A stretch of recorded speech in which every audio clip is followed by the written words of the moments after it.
Hey guys, and welcome back to my channel. With everything that's going on in the world these days, you're probably finding things a little hard to focus when you are stuck working from home. Now, I know there are a ton of distractions, from screaming kids to a well-stocked fridge to video games, Netflix, all of that stuff that can make staying productive and actually getting your work done a challenge.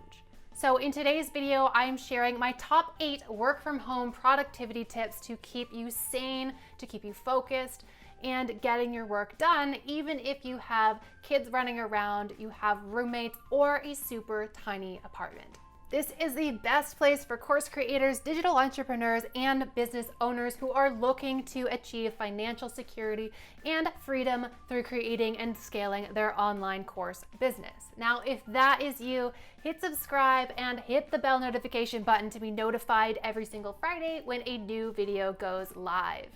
Now, I've personally been working from home for the last 4 years, working on my business. So I have also dealt with the motivation monster and trying to stay productive when there is absolutely nobody to stay accountable other than yourself.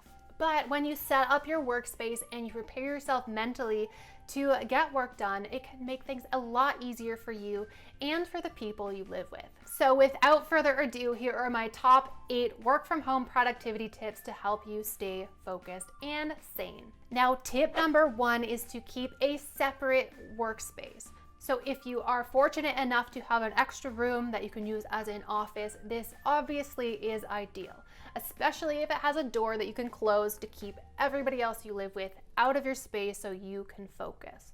But I understand that a lot of us don't have that luxury. A lot of us live in tiny condos downtown where we don't have that extra space to have just for a workspace.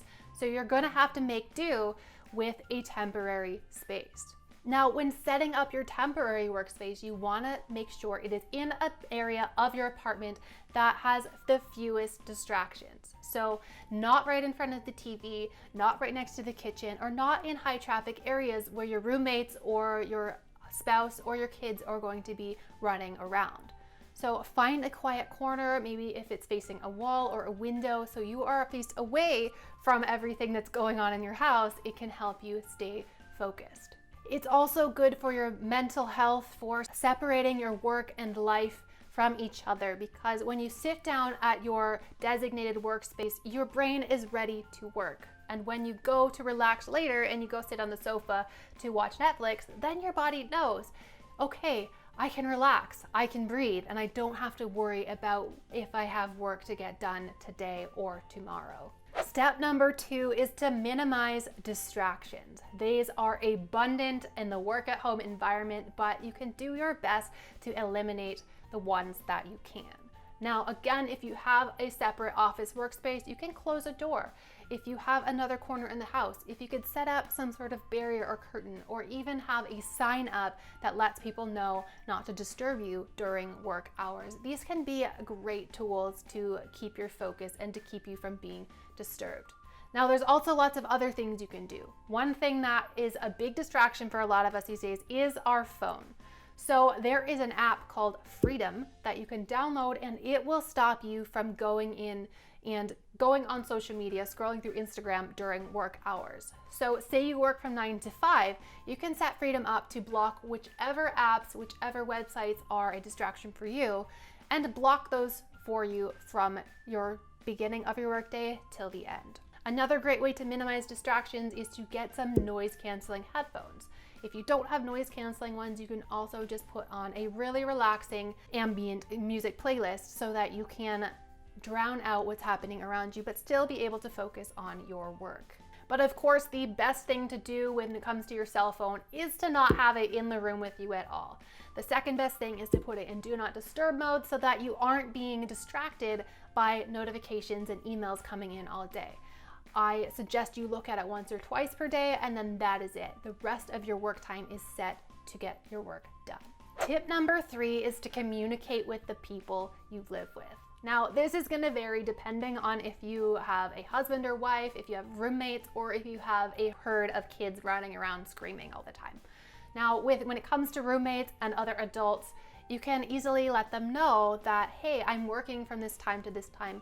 Could you avoid disturbing me unless it's absolutely necessary. You can also put up a sign asking as well on your door or outside your workspace that lets people know, I'm trying to focus now, please don't disturb me unless it is an emergency. Now, when you have kids running around, this is a little more difficult to enforce, but if you have a spouse that can help out and keep them busy during certain times of day, that can really, really help you get the work done that you need. But the major point here is that communication is key, and most people will be cooperative in helping you out. Tip number 4 is to keep regular, consistent work hours. Now, I know this can be tough when you know you can get out of bed whenever you want and start working, but I find that it is super helpful to set your alarm and get up at the same time, get up and start working at the same time every day, like you would if you had a regular job. I didn't do this for the longest time, and I would find myself working late into the night. It would be 12 midnight, it'd be 1 a.m. and I find I'm still working. And then I can't sleep because my brain is wide awake. But then I also have days where I feel like I'm not working enough because my life and my work are just so intertwined. So having a schedule, set times when this is when you work, this is when you relax, and sticking to it consistently can really help you keep your work-life balance in a place that makes you happy. So how are you staying productive as you work from home? Is there a tip that you can share that I haven't shared yet? If you could share that in the comments below, I'd love to hear and see what you're doing so I can add more to my own routine. Tip number 5 is to have a solid morning routine that helps you set the tone for the day. So I know it can be tempting and easy to fall into the trap of getting up, just having some breakfast and staying in your jammies all day. And I know for me, I don't feel like a very productive human being when I do this. So your morning routine can be whatever it is that you need to start your day on the right foot. So that can be brushing your teeth, having your coffee, maybe it's going for a run or meditating for 10 minutes. Whatever you need to set the tone for the day, that's what you should be doing every morning before you start your work from home process. So even if that means putting on nice clothes, doing your makeup, doing your hair, it can really help with your motivation and keep you more productive than if you are wearing the same sweatpants you've been wearing every day this week. Tip number 6 is to keep a task list of everything you need to get done that day. Now, this could be simple as pen and paper and you check them off when you have completed each task.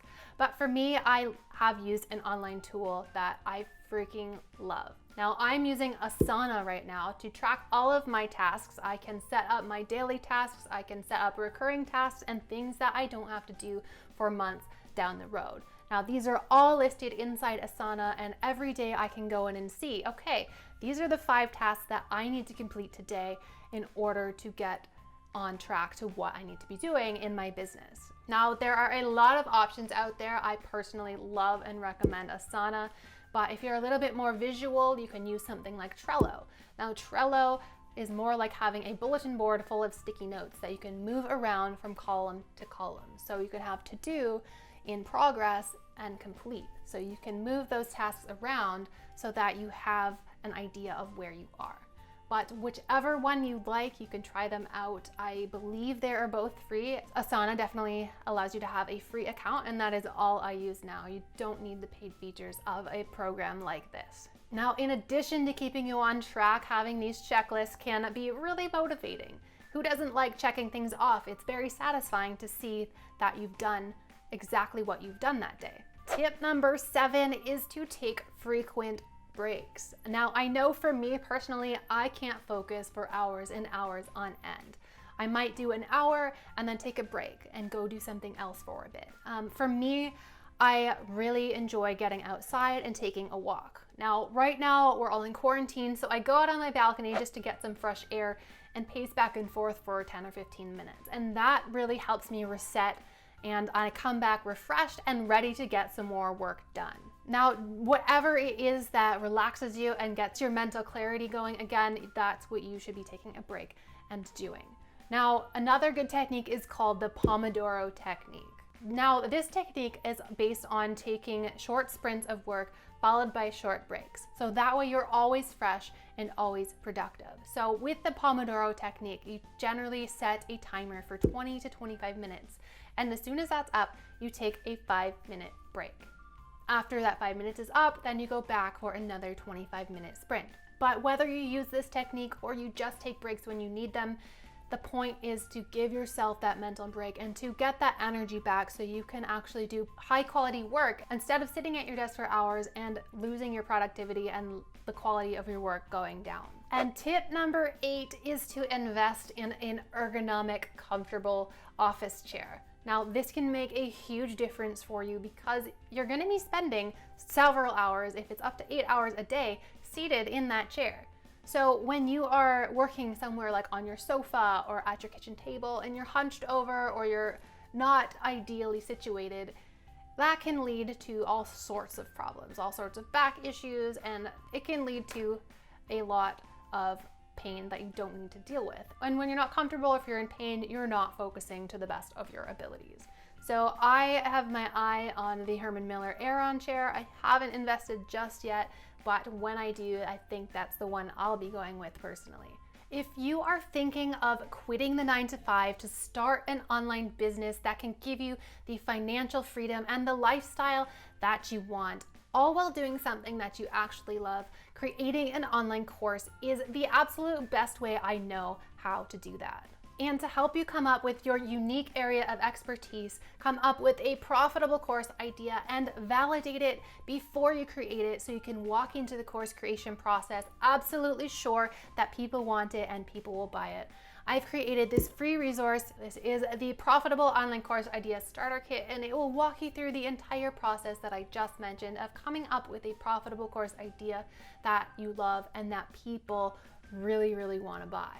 This resource is completely 100% free, and again, you can grab that at the link in the description below. Also, if you want to join an amazing community of digital entrepreneurs and course creators just like you, I'd love to invite you to join my exclusive Facebook group, the Course Boss Club. Inside, I'll be sharing my best and newest tips and tricks for starting and growing your online course business and turning it into a profitable venture. Again, you can join that by signing up at the link in the description below. Check out these videos next on how you can take your online course business to the next level. And if you enjoyed this video, please hit subscribe, hit the like button, and share it with a friend who could also benefit.